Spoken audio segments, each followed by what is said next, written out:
I just want to say this. Working with these kids on these school buses or in a school, anytime you're dealing with kids, you have to have patience. Let's get into the video.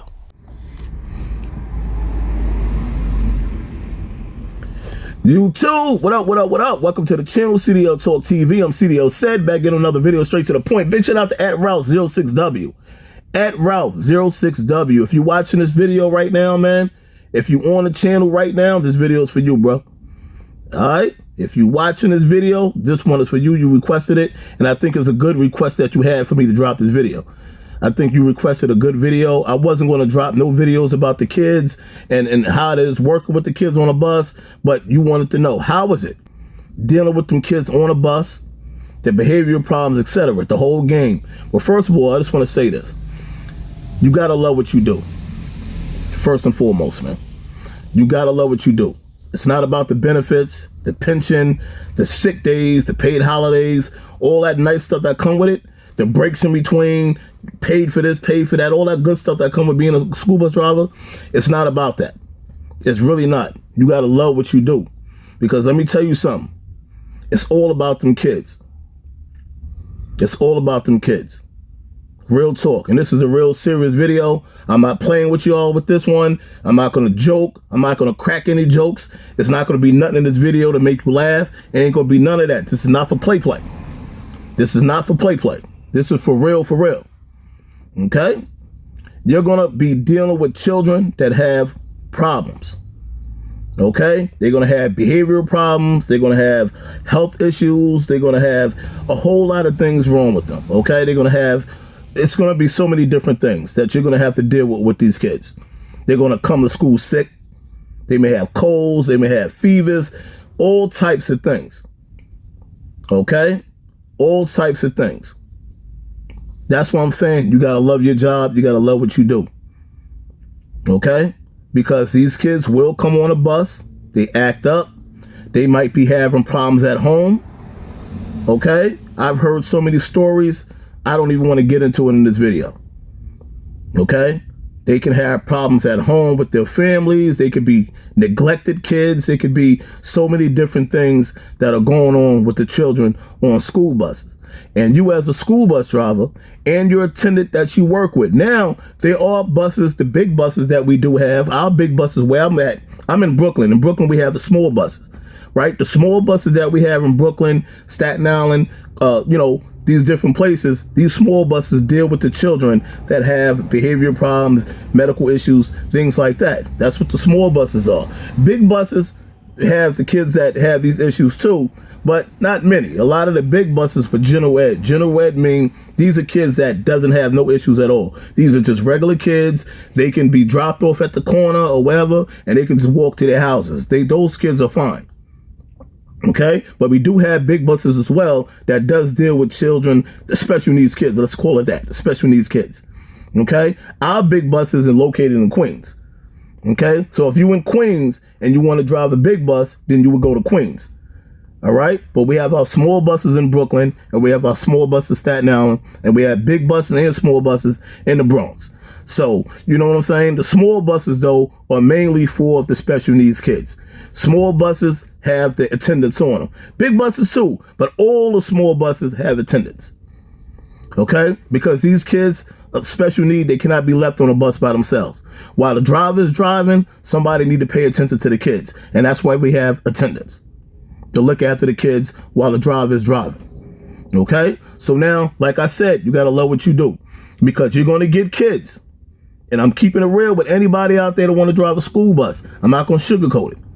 When you're dealing with these kids, you're going to have some kids that are bad. Now, let's talk about that right there first. And then we'll go on to the next thing and the next thing and the next thing. Let's talk about the ones that are bad. You're going to have kids that'll try to beat you up. They come on a bus, they curse, they yell, they fight, they open windows, they do all types of things. And I'm pretty sure a lot of the information that I'm giving y'all, you already know. But I'm just going to clear it up and make it be known that this is what goes on these buses for those out there who wants to come drive a bus. Don't come over here thinking about just the pay. Don't come over here thinking about, oh, well, I want to drive a school bus because they get that break. all want to come drive a school bus because they get paid vacations, they get paid holidays, they get life insurance, they get all these good things over there. Nah, you got to understand what comes with the day-to-day job. That's dealing with the kids. All right? Now, when I'm talking about the bad kids, I've seen some things. I've seen them beat up matrons.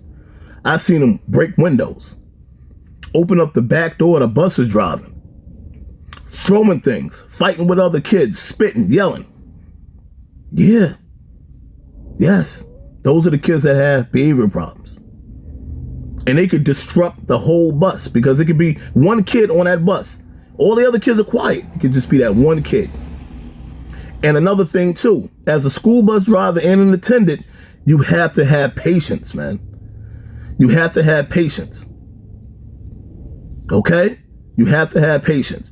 Now, they'll tell you in training, do what you got to do to keep the kids under control.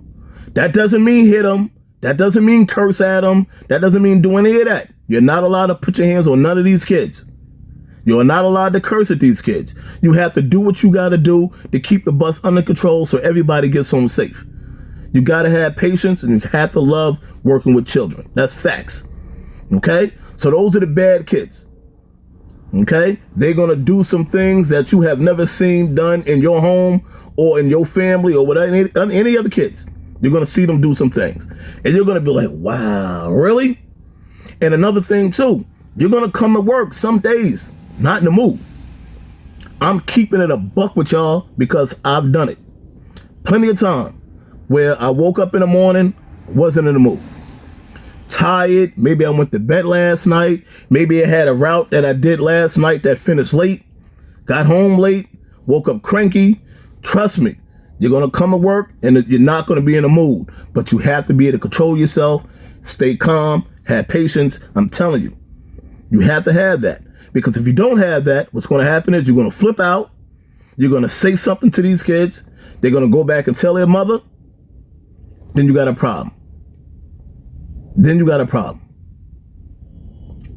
And I've seen some attendants. I've seen it where they just couldn't control themselves. Was ready to lift their hand. I'm like, whoa. Nah. Pulled over the bus, called the base, let the base know we got a kid that's acting up, this, that, and the third. The base will tell you what to do. But you should already know what to do. But if it's crazy on a bus, you let the base know what's going on. There's been times dealing with it, we had to pull over, call the cops. Real talk. It was that bad. They were fighting on a bus, we had to pull over, call the cops. That's dealing with the bad kids. And the list is endless when it comes to them. Okay? Now we have the kids that don't speak. They have autism. Some kids might be deaf. Those kids don't speak. They don't talk. You understand? And I know y'all probably ask, well, how do you communicate with them? You do your best. They understand what you're saying. You just do your best. Be patient. Like I keep saying, it's all about having patience. Do your best.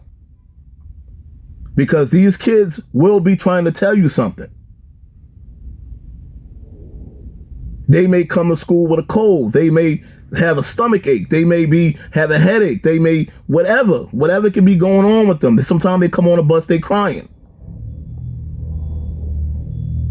So it's you and your matron's job to try to find out what's going on with them, try to calm them down, get them comfortable for the school bus ride to school. Once they get to the school takes over. But while those kids are on the bus, you're in control of those kids. You and your matron are in charge. You and your matron like husband and wife on that bus. Real talk. Real talk. And those are your kids. Those are your kids. Until they get to school, until you drop them off at home, those are your children. You are responsible for those kids. No hitting them, no cursing at them, none of that. You can't. And they're going to do some things, man. I'm telling you now, that's going to make you want to just like flip, but you can't. Another thing too, got to be careful because some parents, real talk, will put a tape recorder in their bag and record everything you say. That's right. You got to be careful. All of this stuff when you're on a school bus, man. especially the children that can talk. They'll go home and say, oh, mommy, you know, the school bus, he yelled at me. He cursed at me. They'll be like, okay, all right. They'll come to the bus, they'll talk to you. You know, my son said that you yelling at him, that you cursed at him, you did this and did that. And the next thing you know, they slip a tape recorder in it. And they listen to everything you and your matron are saying. So what I'm saying is, you want to be mindful of what you do on that bus. You want to be mindful of what you do and what you say on that bus. Because a lot of these kids can talk. There's a lot that can't. Like I said, autism, some of them are deaf, some of them just don't talk, they don't speak. But there's a lot of them that do talk and can have a full-blown conversation with you. And trust me, they will repeat everything you say. So you want to watch what you say with those kids on that bus. Okay? And, you know, not to make this video long, because there's no need to be, because I just broke down the most important thing about this is dealing with the special needs kids. And the bad ones and the ones that can't speak, autism, you know, this, that, and the third. But then now we have the high school kids now. Ooh, you got the high school kids now. They bigger than you. Some of those kids 5'8", 6 feet. Yeah, they ain't playing with you. They ain't scared of you.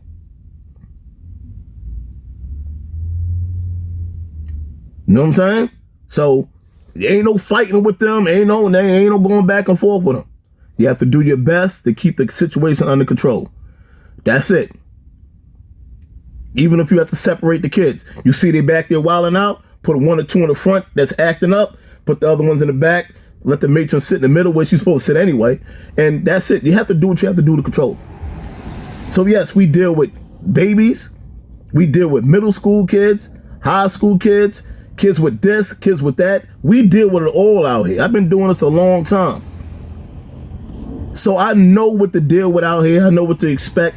You know what I'm saying? You're going to deal with it. Now, luckily, I have good routes. When you get a good route, you don't have none of those problems.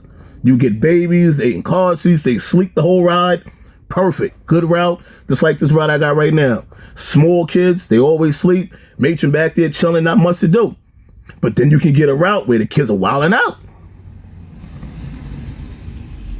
So for those out there who wants to come and drive a school bus, there's nothing wrong with it. It's a laid back job. You can make some money, good benefits, good this, good that. Just understand, you know, a lot of people forget you have to deal with these kids. And one more thing, and I'm going to close this video out because I'm pretty sure I broke it down, you know, on what to expect dealing with these kids. I pretty much summed it up. But let me tell y'all something there. Anything happen to those kids, you cross them across the street, you're not allowed to cross kids across the street. You have to be on the correct side of the street. If their house is on the right side of the street, you have to drop them off on the right side of the street. You're not allowed to cross them. So with that being said, anything happen to them kids, you will go to jail. That's it. And I'm in the video right there. You are going to jail. So if you're coming over here to drive a school bus and you want to play with this and you not taking this serious and you think it's a joke and you doing it just to get a paycheck or just to get the benefits or just to get this and that, you ain't going to last long around here. You ain't going to last long. You got to love this type of job. Trust me, because you're dealing with somebody else's kids. Anything happen to them kids, you are going to prison. And you can never work with no more children ever again in your life. It's over for you. I don't care what state you try to slide off to. So I hope I broke it down for y'all. That's the end of this video. I think I summed it up enough. That's it. Let anything happen to somebody's kids, you going to prison. All right, so I'm CDL said, CDL Talk TV. Peace, I'm out. Salute. Y'all like, subscribe, share. Hit that bell button. Hit that thumbs. Just show the channel some love. All right, I'm out. Peace. Salute.